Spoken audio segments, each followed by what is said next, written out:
around why I have such a strong affinity for more. Now, I'll give you a second, kind of a little bit more heady reason. So I talked about how more is the highest risk-adjusted return. I talked about how diminishing returns are still returns. They're still output, right? The next piece, though, is that change has a fixed cost and a variable reward. All right, so let me explain what that means. So I want you to imagine that this line right here, ooh, nice and wet. How I like it. My markers, calm down, guys. Okay.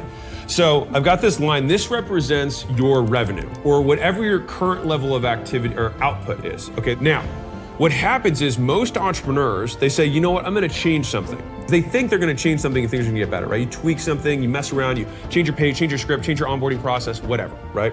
So then what happens? Well, if there's people involved, typically output will go down. You have to retrain the team, they have to practice, you know, this variable affected two other variables you didn't know about. And this is completely based on my observation. You typically get about a 20% decrement or decrease in performance. What ends up happening after that is it might not work and then you stay here, or it might be worse and it goes here, or it might get better and it comes back up eventually, right? And then maybe you have a 5% higher output here. This is now your new baseline. Now, here's the thing. If you have a 20% guaranteed decrease and you have the potential for a 5% increase, do you take that bet? No. But I see entrepreneurs every day, myself included, for many years, taking that bet over and over again because I was like, I just have to get it better. I just have to get it better. But it was a fallacy. It's not true. Sometimes, like, your business will never be perfect, and you have to accept that fact. It will not be perfect. And the thing is you don't even know if it's gonna get better.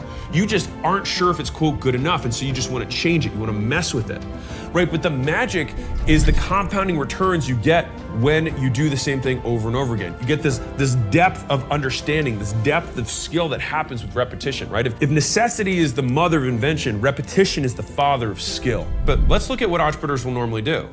Maybe they'll start seeing some increase here, but what do they do next? They say, you know what, I've got this other idea I have.